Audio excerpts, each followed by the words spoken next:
आपने कुछ टेस्ट के नाम ज़रूर सुने होंगे जिससे हो सकता है आपके निकटतम डॉक्टर ने बोला हो कि भाई आपके कैंसर का पता चल जाएगा, जिसको हम ट्यूमर मार्कर बोलते हैं।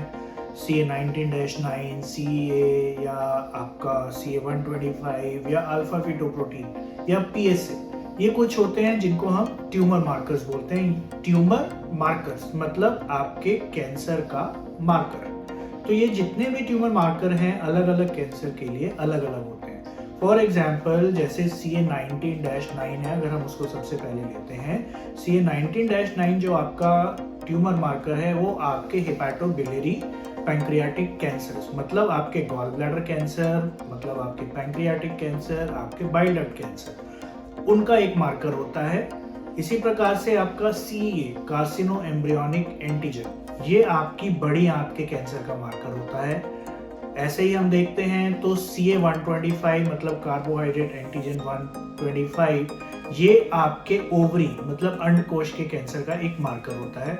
ऐसे ही आपका PSA मतलब प्रोस्टेट स्पेसिफिक एंटीजन, ये आपके प्रोस्टेट के कैंसर का मार्कर होता है, मतलब गदूद के कैंसर का मार्कर।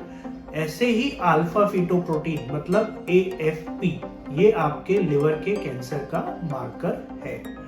अब मैं आपसे जो बात करने आया हूँ, मैं ये इस बात करने नहीं आया हूँ कि भाई ये जो मार्कर हैं ये ऐसे ऐसे ऐसे इसलिए पता कर लिया। हमारे को इसकी कुछ जटिलताएं या इसकी जो नुआंसेस हैं उसको हमारे को समझना है। हमने इसकी अंदर की चीज़ों को समझना है। सबसे पहली चीज़ ये है कि आपका ये जो ट्यूमर मार्कर है, ये जो ट्यूमर मार्कर्स हैं सारे के सारे बहुत स्पेसिफिक नहीं होते हैं। कहने का मतलब है अगर ये बढ़ा हुआ है तो इसका मतलब ये नहीं हो गया कि आपको कैंसर है ही है। कुछ मार्कर्स हैं जो बढ़े हुए होते हैं तो उसमें कैंसर होता है। फॉर एग्जाम्पल जैसे आपका CA19-9 है। CA19-9 जैसे मैंने आपको बताया bile duct, gall bladder, pancreas के कैंसर का मार्कर है। पर अगर ये बढ़ा हुआ है तो ये जरूरी नहीं है कि आपको कैंसर है, क्योंकि ये आपके बाइल डक्ट की इन्फेक्शन में भी बढ़ सकता है।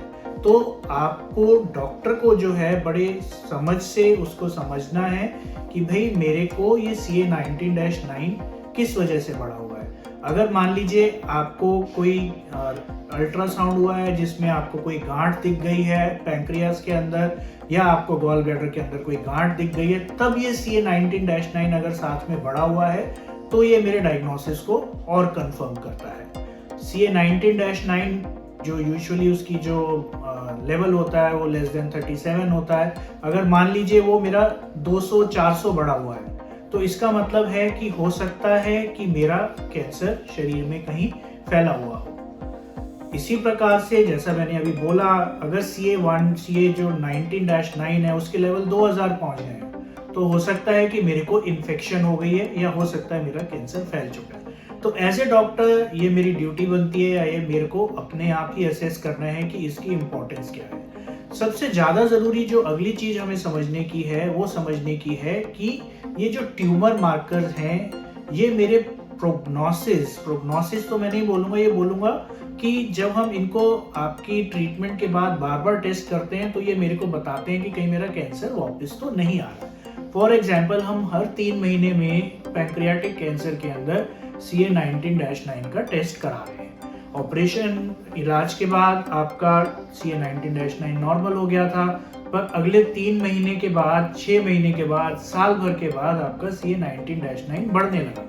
तो ये मेरे मन में एज ए डॉक्टर ये डाउट पैदा करेगा कि कहीं मेरी बीमारी वापस तो नहीं आ रही है। यहाँ पर उसका रोल आ जाता है कि जब आपका CA19-9 बढ़ने लगा है तो मेरे को उसको कोरिलेट करना है दूसरी इन्वेस्टिगेशंस के साथ, अल्ट्रासाउंड, CT स्कैन या PET CT स्कैन, जैसा भी सिचुएशन बैठती है उसके साथ। अब एक चीज मैं बोलूँगा हमारे डॉक्टर्स के मन में भी एक भ्रम है और मरीज भी सोचते हैं कि भाई अगर मेरा ट्यूमर मार्कर का लेवल बहुत ज़्यादा बढ़ा हुआ है तो मेरी बीमारी फैल गई।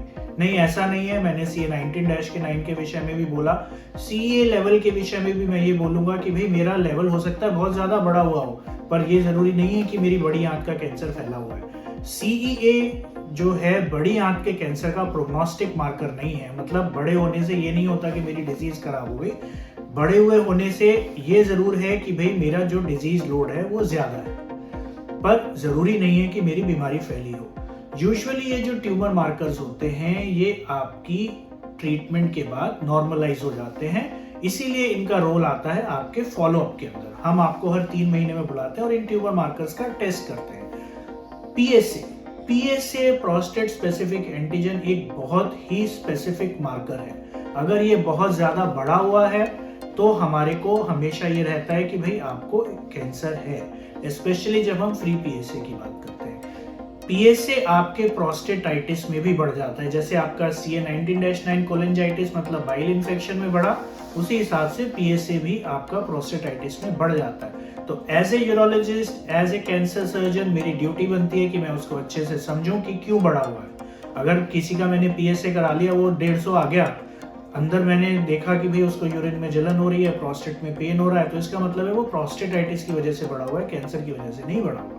उसी समय आपको एक टेस्ट कराना है, एमआरआई कराओ, अल्ट्रासाउंड कराओ या जो भी चीज है उसको समझने के लिए कि भाई वहां पर कोई गांठ तो नहीं है। तो ये स्पेसिफिक है, बट 100% स्पेसिफिक कोई भी टेस्ट नहीं है।